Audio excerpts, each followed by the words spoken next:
8th, 2018 meeting of the City of Lawrence Redevelopment Commission is called to order. A quorum is present. Commissioners Blunt, Clifford, Kimberly, Sullivan, and non-voting member Dick Friege. Commissioner Hicks earlier reported he could not be present. Next is the approval of minutes from the July 31st, 2018 meeting. The commissioners have reviewed the minutes. Is there any discussion? Hearing none, do I have a motion for approval? Motion by Commissioner Kimberly and seconded by Mr. Sullivan. And all in favor by show of hands. And it is unanimous. Thank you.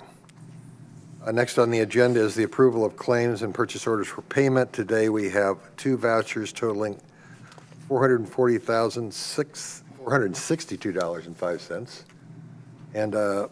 Starnes, please comment on the transactions resulting from these vouchers. Thank you. Yes, I would like to point out a couple of things that we don't normally see in the course of our monthly meetings. One being the voucher for $310,000 is debt service on the Monarch bonds paid out of the Monarch TIF, the 410 account, which is an annual payment. You just only see it once a year, so it looks like came out of nowhere.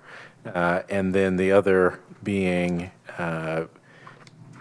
reimbursement to Meyer Plastics for a one-time premium on the environmental liability insurance policy per the remediation agreement that we previously approved.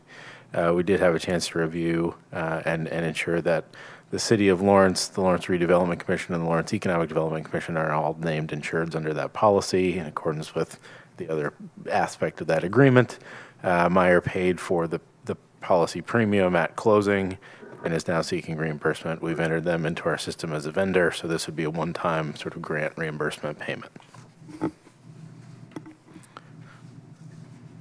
And beyond that, I think we've got approval for EPA grant expenditures and then Hanson engineering services for Franklin Road, which we've had for the last quite a few months. Questions from the commissioners? Hearing none, may I have a motion for approval? The question. So moved by Commissioner Blunt. Second, please. And Commissioner Kimberly, second. All those in favor by show of hands. Thank you. And it's unanimous. Mr. Starnes for the staff report, please. Yes, thank you. A few things to share. Again, you'll notice we don't have resolutions or new business for approval, so I'll move through these somewhat quickly, but wanted to keep you apprised and up to date as to some things that are moving that may come to you in the future and have some time for any questions that you may have. First, with regard to Meyer Plastics, I think in the time since we last met, that deal closed. On August 13th, it was closing on the real estate and bonds and private financing all on the same day and an execution of the remediation agreement. I think it all went smoothly.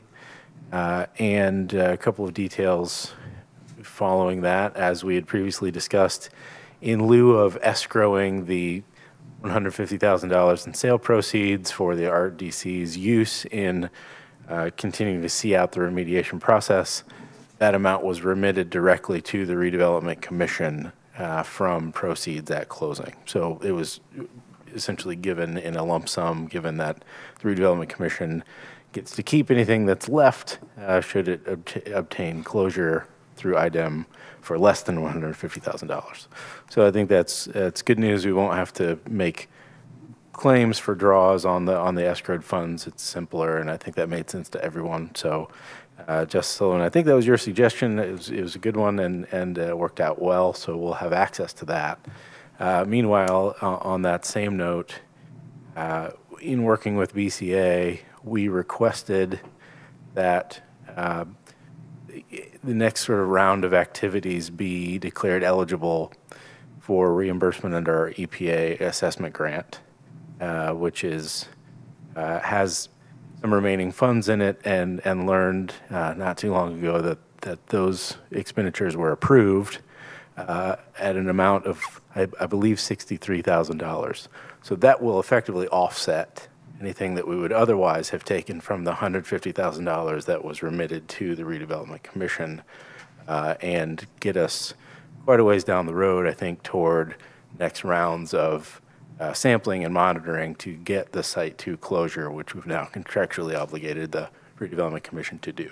So that's positive news. It'll hopefully result in some more of that $150,000 amount being retained by the Redevelopment Commission. Well, good work on that. As I understand you, that if that 63,000 hadn't been approved, we would have had to hit the 150,000 to do that. Yes. Yeah. So well, that's good. I hope for our internal accounting purposes, though, we've got we've effectively escrowed that we haven't just dumped it in the general fund and forgotten about it. Yes, and I need to touch base with the controller about that. I believe we gave wire instructions specifically for the redevelopment general account that the RDC controls. Beyond that, I think we could probably put some brackets around it. It's A, budget season, and B, we rather tragically lost our deputy controller just in the last week, which is certainly sad news and has resulted in some, I think, understandable slowness in terms of getting that squared away. But we certainly will make sure that $150,000 goes in a spot where we can find it and access it and account for it. And apologies if that was an unknown announcement. And again, a sad note, but Jason Streeter, who had been the deputy controller since Mayor Collier took office, passed away last week. So that's been, he did certainly a significant amount of work in the controller's office. It's a busy time of year anyway. Sad time, certainly. And I think the funeral is tomorrow, I believe. Mm-hmm. And if anybody is would like them, we certainly have details about when and where that is. But we will, I think that's a good point, that $150,000 does need to be identified and kept track of. Let's see, and if you've been by the site at 59th and Sunnyside, and again, the closing was 13th, and we've already seen a fair amount of dirt moving. I think it's pretty standard to hear as you're leading up to closing that the developer or the user are in a hurry and they want to get in the ground, and apparently they really meant it because they've really dug in and started doing some work. We certainly would anticipate that at some point in the future, whether it's a groundbreaking or a ribbon cutting or both, there will be some manner of public announcement and ceremony out there. We'll certainly keep you all apprised so that any of you that are able and wish to attend can do so. And I would say congratulations to the commission and to the city. I think this will be a positive thing. Thank you for keeping up with, especially as negotiations went on for several months, keeping up with the details and being willing to make that work. So I think it will be certainly a positive addition. If no further questions about Meyer, sorry, go ahead. Comment, maybe a suggestion. I don't know what the city or the commission has thought about a way to let people know what is happening on that site. Our homeowners neighborhood association, which covers probably most of the associations out there, or that website. People are already asking questions. Well, what's going on next to Incrediplex? It would be nice if we had a short but good canned explanation of what's going on that could be put out there so that people who drive by there every day or live in that area would have an idea of what's going on and what to expect. Certainly. And I think I heard recently from Browning, potentially, who's the design build contractor for Meyer, or from Meyer's real estate attorney at Barnes and Thornburg, that they're working on a sign that will be placed on the site, which is one thing. I think on our side we tend to take for granted that there were public hearings and meetings and notices about zoning and the bonds and the ordinance and all that stuff. So it's easier for us to think that everybody could know what's going on. But I do also think our PIO is working on a release that would go potentially to local media outlets and also be posted on the website as a resource for people to look and identify that as a project and a city project that was supported and what they can expect to see. So, good suggestion. It's a good suggestion, Bruce, and to put it on the website, just an easy reference point, that would be, I think, fairly simple to do very quickly. Yeah, I made sure just late last week that Jimmy Griffin, our PIO, had the details about number of jobs and investment and things, so we can make sure that's out there. And then on the, with regard to 7600 Pendleton Pike and the Trades District, David and I actually have a meeting tomorrow afternoon.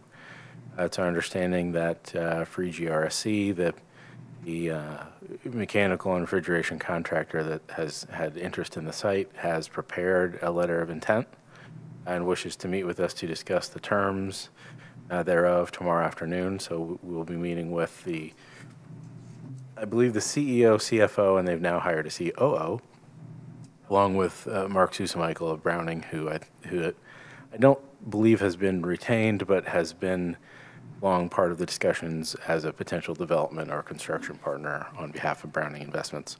So I had tried to get that meeting scheduled for yesterday or even today, but calendars being what they were, we'll meet tomorrow. So I'll have more of an update after that meeting. And I think if they were to hand to us an LOI tomorrow, it's something that we would circulate even well before next, as soon as we have it.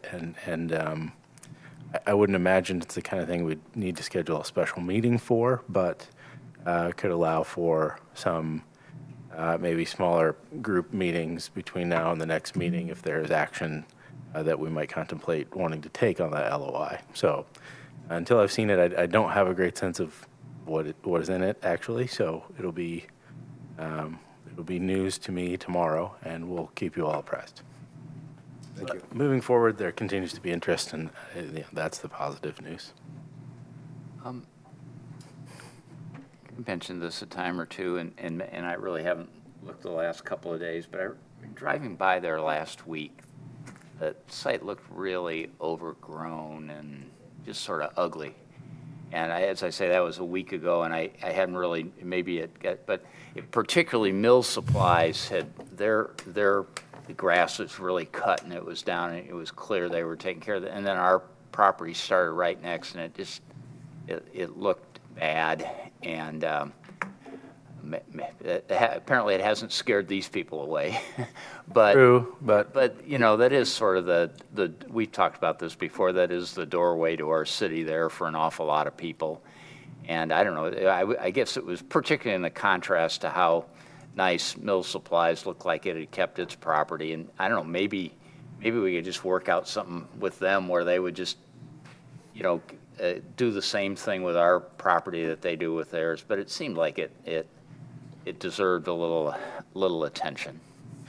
I don't disagree. I've been by there the last 3 days. I've been back and forth and gone past there, and I think it still hasn't been cut. I've noticed that when our Public Works Department does mow, you go out there, and every so often they'll even cut back some of the other brush and things that grow up alongside, especially the former gas station site that it's a little bit higher at actually 7600 Pendleton Pike.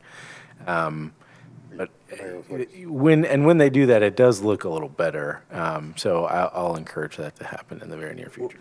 To kind of follow on just for a second on what Commissioner Sullivan said, if the other business that actually uses our property right now parking, if they could take on the responsibility of keeping that lot clean, presentable, pick up trash, that kind of thing, which I think would be reasonable. That would be nice also. Sure. Yeah, we do have a license agreement with Papa's Pancake House Thank you. immediately to the east, north and east, that they can use the site for overflow Is that parking. contained in the agreement, that responsibility to keep it picked up? You know, I think we did have that in there, but it's been, Ah, it's been a couple of years Thank since you. I saw that. But okay. Good. I think the overgrowth and the mowing has had that's the the most key right immediate there. visual impact. So Right. well taken, and I'll have DPW look at that. Thank you. Sure.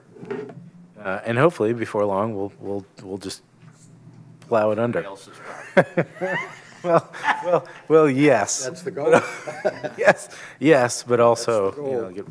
the other thing is, as we've discussed before, there has been, and I'll check in on the status, there has been some ongoing utility work related to sanitary sewer in that area there's been some staging of piles of soils, et cetera, that haven't always looked great, but are kind of part of the overall improvements in the infrastructure, and that I think are positive and important. But yeah, for some time, that's not looked like an attractive parcel. We'll hope to change that very soon.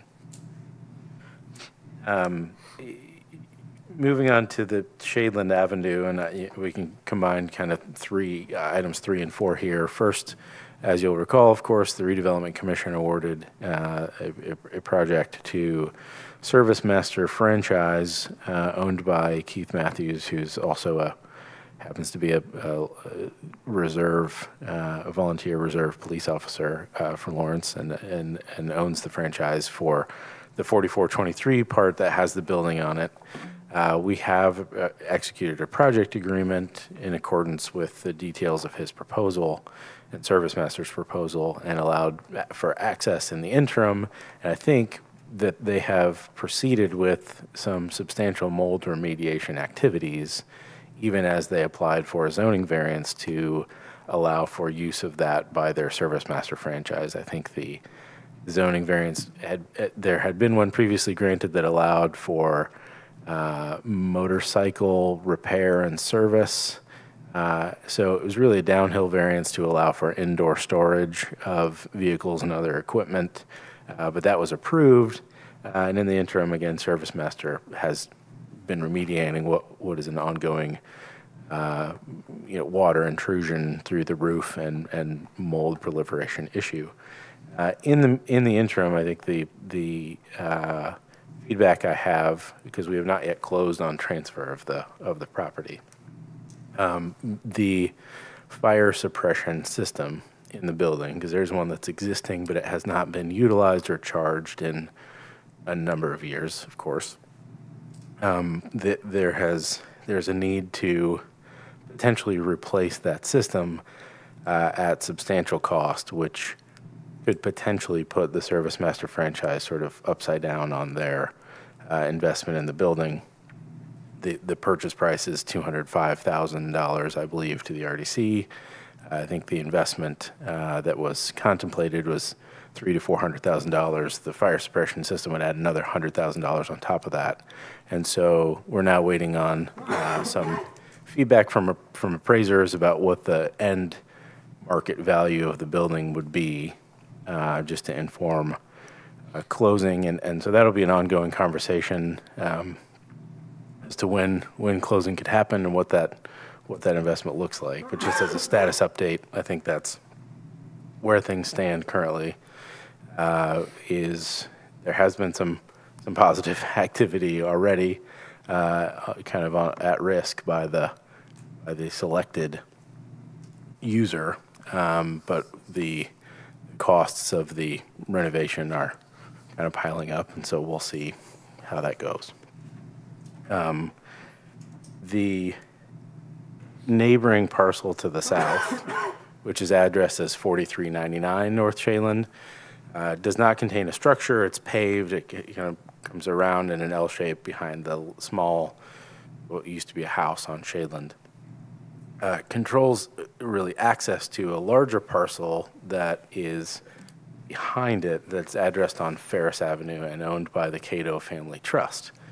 The Cato family's been marketing that property for some time. They have had some interest, but all the parties that they've talked to that are interested are curious about how to attach it or access it from Shadeland as opposed to from Ferris Street, which is a smaller street lined with single-family residential homes on the south side.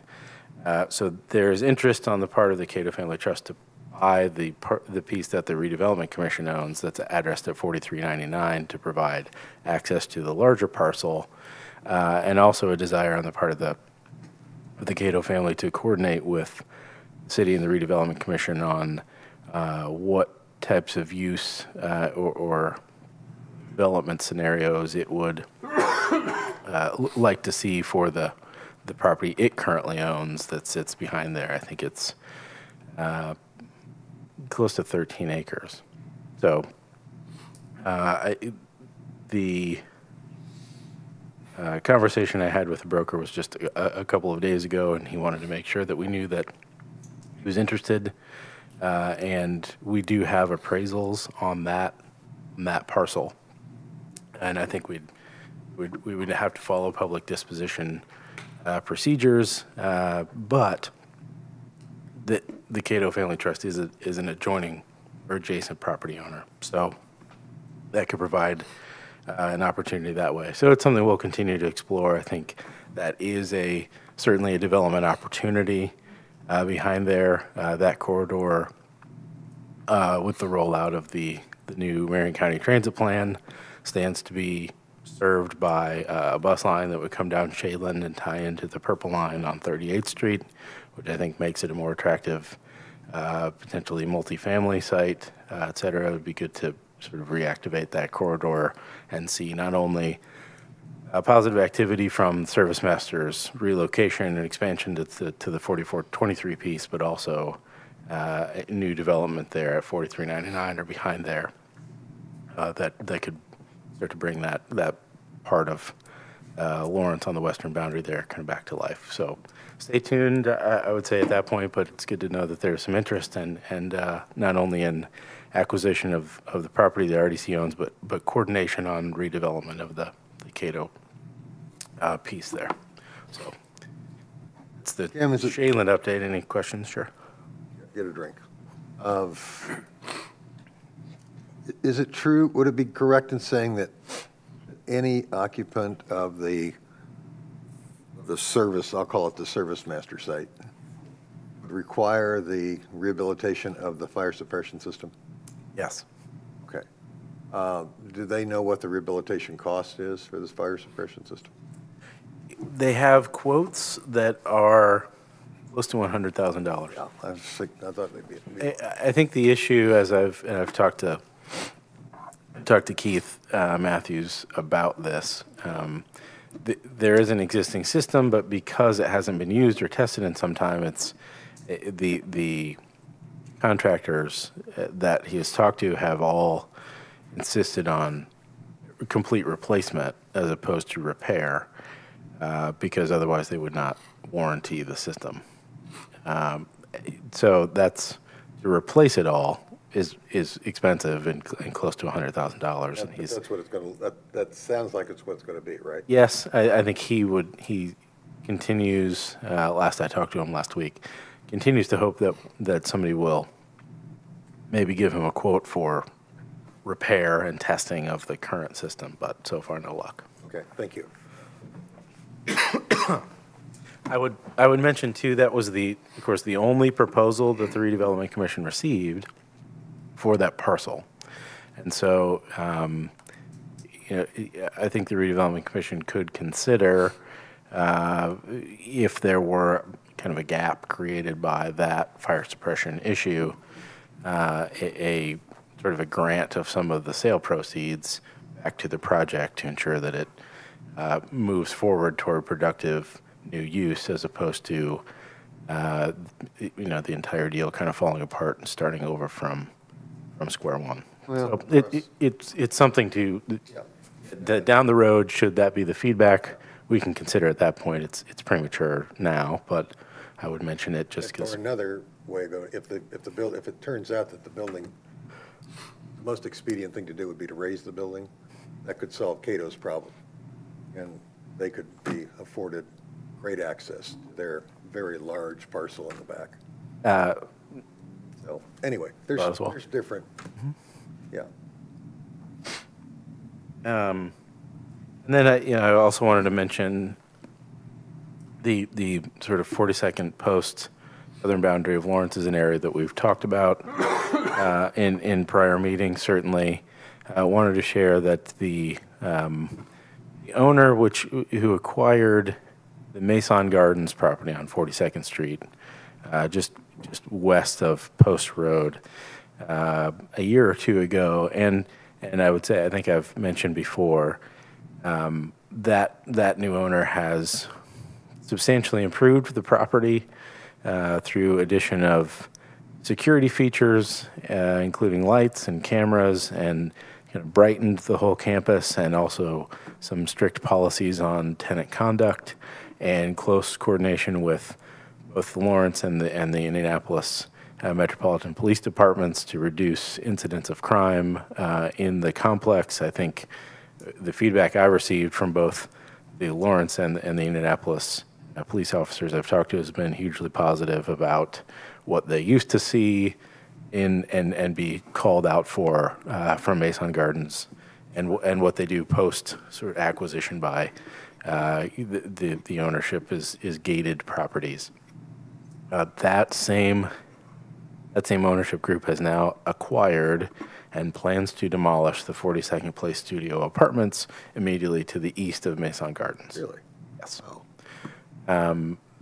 And I believe their acquisition has closed, so they own it, and are working with the city of Indianapolis to vacate a narrow strip of right-of-way that would allow for frontage actually on 42nd Street.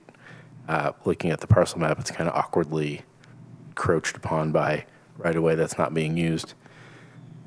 So that plus looking to rezone the property to mixed-use zoning designation from a residential designation. So we're coordinating well with them on that, but the ultimate plans are to raise the building, which I think in my conversations with folks at Cafe and neighborhood groups in the area, they very much would want to see because the units in the existing buildings are small studio units, and I think the neighborhood doesn't have a lot of faith that those units could attract positive new tenants to the area in a way that would be, again, positive or additive. Sure. So they would prefer it as a sort of obsolete format to be demolished, and that is the plan of gated properties.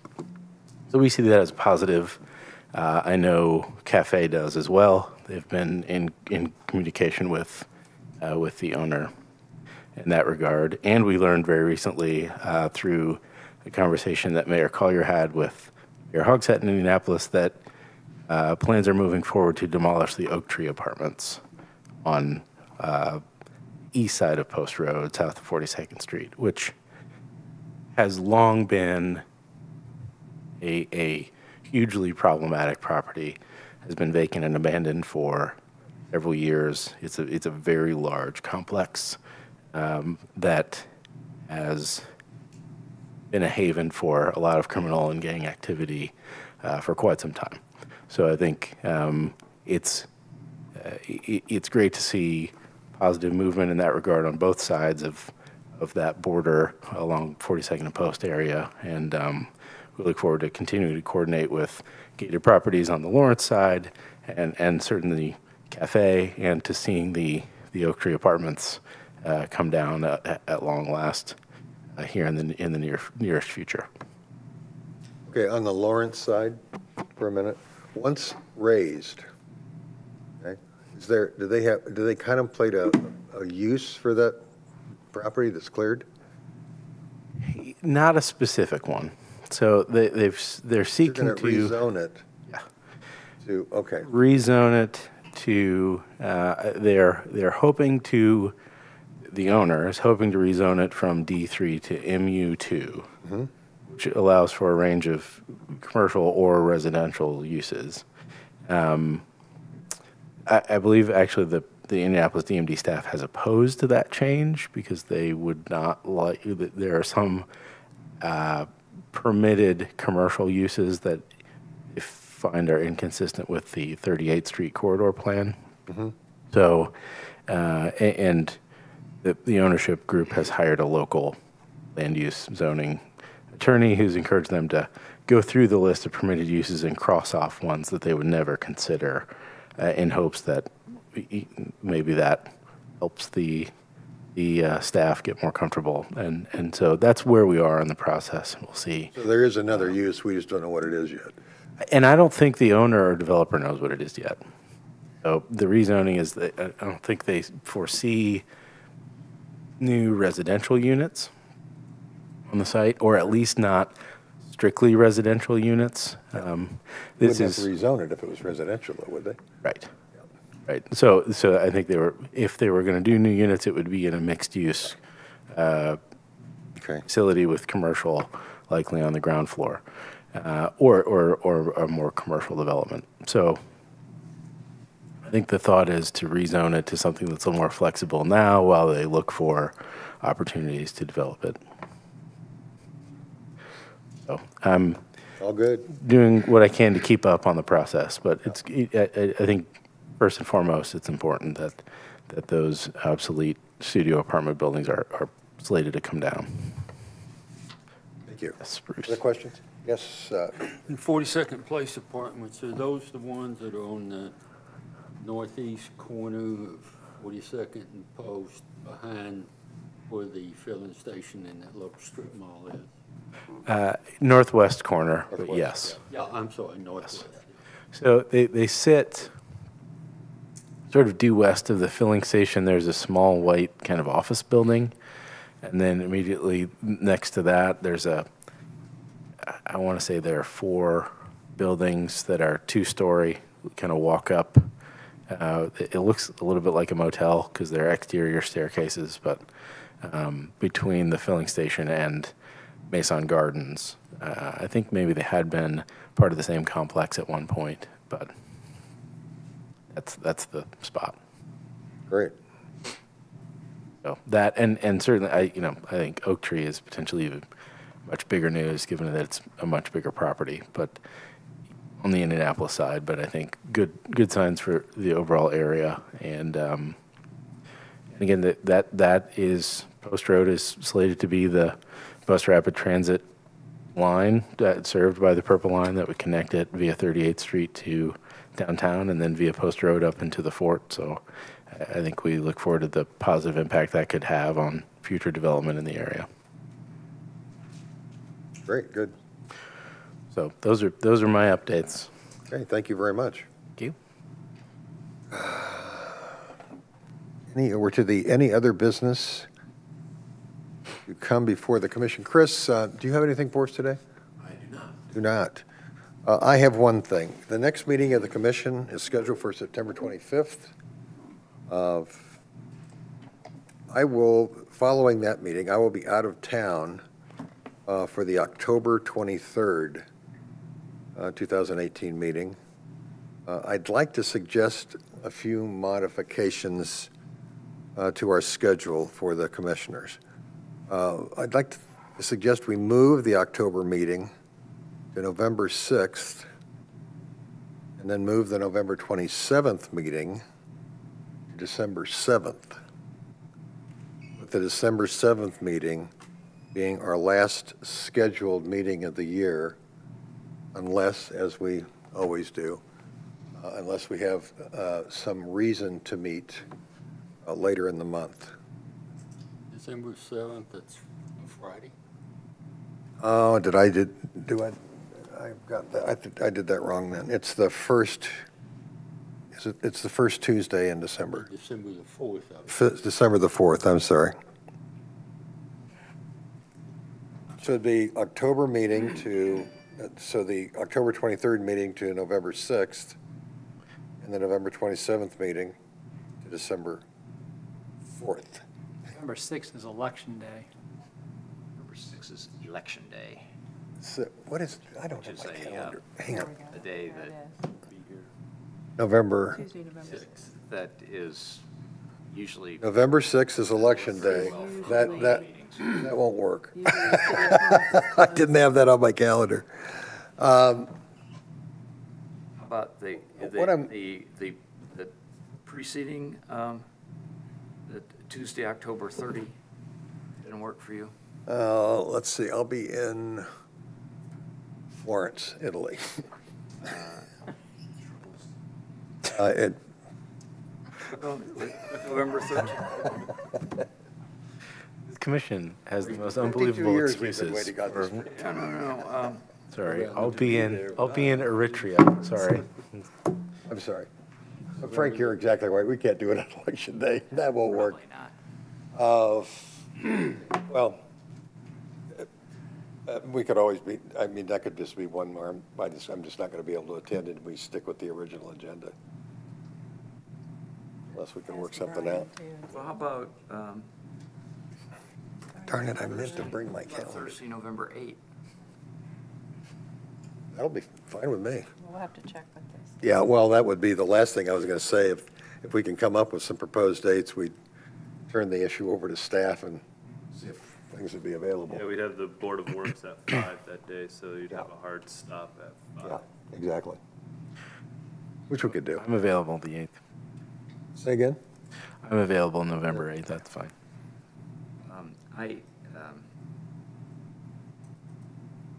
As it turns out, Tuesdays have turned out to be a very busy day at school, but I've been able to lock in because we made our schedule so early, I've been Right. able to lock in the redevelopment commission meetings, but I don't have much flexibility with other Tuesdays. Okay. But Thursday, November 8th, you'd be back, and that's sort of that. That's correct. That's sort of that week we were thinking about. Anyway, I just, that would work. Certainly don't build this around me, but that would work. That works better for me really than as I look at this, my other Tuesdays have. Well, we got time to fiddle with this for a minute. Brian being here, that's. Well, for the next one. he gets permission. Hang on a second. That's a good suggestion, actually.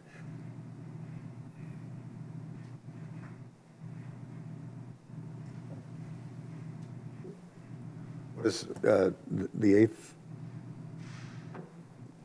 And you're okay on the 8th? Mm-hmm. Okay. David?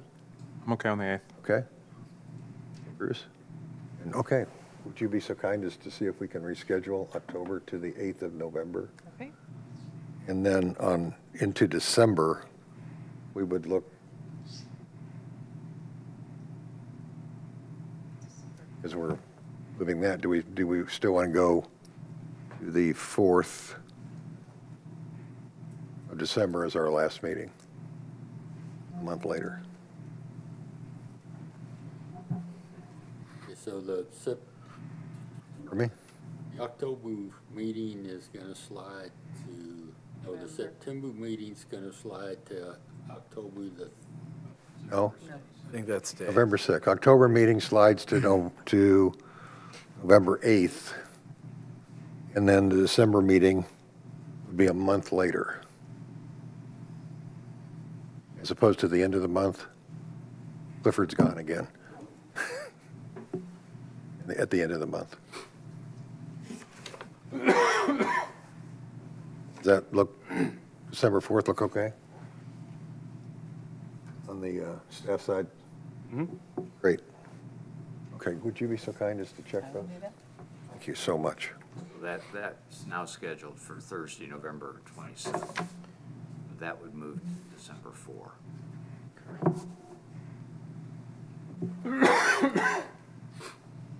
Right, that's correct. And we would only meet again in December if needed. If needed, right. So we eliminate the October meeting. We meet on the 8th of the November and then December 4th, potentially. If you could check that out, that'd be great. And that's all I have. Anything else, gentlemen? Thanks for working with me on that. Cam, is there any update on the Lily art grant?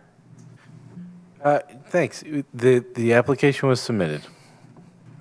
Came together well. I think everybody felt good about going for it. I mean, the request was something around $8.3 million, so not a small ask. But I think there was some important work done on the back end. If that full award weren't received, there are some ways we could phase the project, and we could keep our collective fingers crossed. I think we'll hear toward the end of the year. Okay. So there will be 25 applications that go in. I think they will be scoring those through. They were due, I think, a week ago or in August, and they'll be scoring them through September, October, maybe into November. But we'll certainly update you once we have some feedback. Good question. Yeah, thanks. Did the concern with the ongoing maintenance of those grants get resolved? Yeah, I think so. We'll put together a plan about how that would be integrated into the system, and there's a memorandum of understanding with Parks Department about how that work might flow. Very good. Anything else? Then may I have a motion to adjourn? So moved. Second by Commissioner Blunt. And all those in favor by show of hands. Thank you very much, gentlemen. Frank, I can't. Now, does that mean that if you go there as a guest lecturer, Another one down. does that mean that you can actually participate with the scope? So if there were lectures that you wanted to walk in, wouldn't that be Managed to fantastic? do